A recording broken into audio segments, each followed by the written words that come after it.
सभी लोगों को सादर जय जिनेन्द्र। इष्टोपदेश की आज चतुर्थ कक्षा है।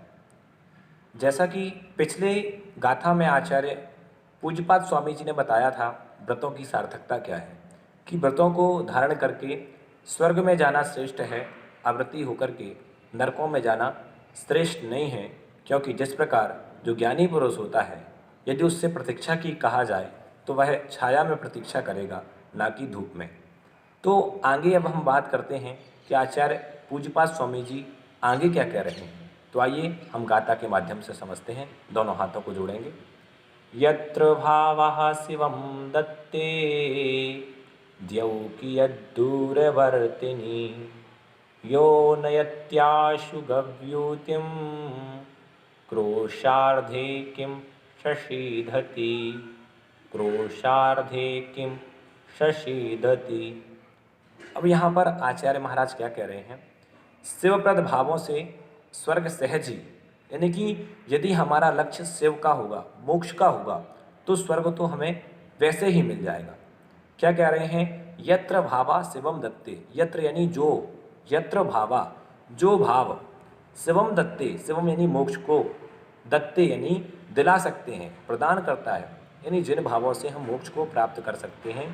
द्यौ कियत दूरवर्तनी, द्यौ यानी स्वर्ग की प्राप्ति, कियत दूरवर्तनी कितनी दूर हो सकती है, कि हम जिन भावों से मोक्ष को प्राप्त कर सकते हैं, उन भावों से स्वर्ग प्राप्त करना कौन सी कठिन बात है, कोई ज़्यादा कठिन बात नहीं है।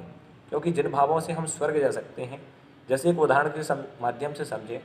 जैसे कोई व्यक्ति कहे कि हमें आगरा से दिल्ली जाना है, तो आगरा, अब उसको कोसी कला जाना है और दिल्ली कोई बस जा रही थी, वह उसमें बैठ गया, तो भैया उसको पूछने की आवश्यकता नहीं है कि कोसी कला जाएगी कि नहीं जाएगी, क्योंकि जो दिल्ली तक जा रही है बस, वह तो कोसी कला होते हुए ही जाएगी। यदि कोसी कला में किसी को उतरना है तो उतर जाएगा। उसी के माध्यम से हम इस उदाहरण को समझें, इस बात को समझें कि जिन भावों से व्यक्ति मोक्ष तक की यात्रा कर सकता है, उन भावों से स्वर्ग जाना कौन सी बड़ी बात है।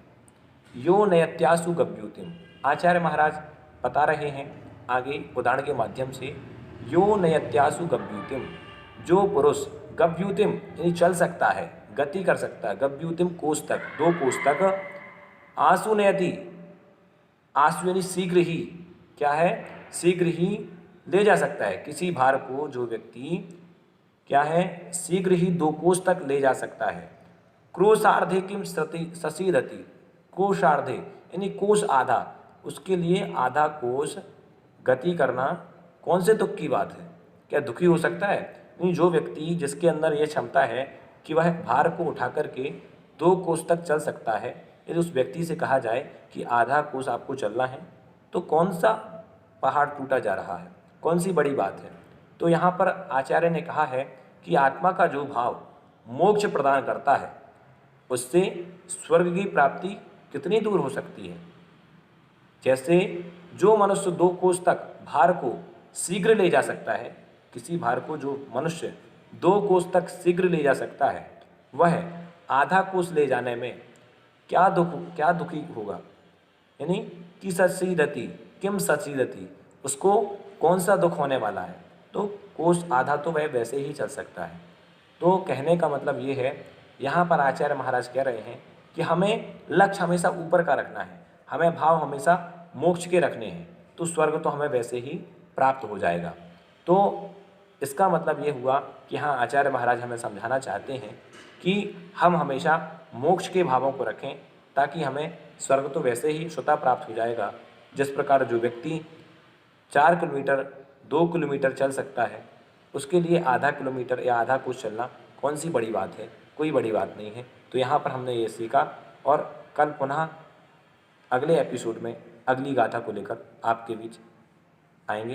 तब तक के लिए सभी लोगों को सादर जय जिनेन्द्र।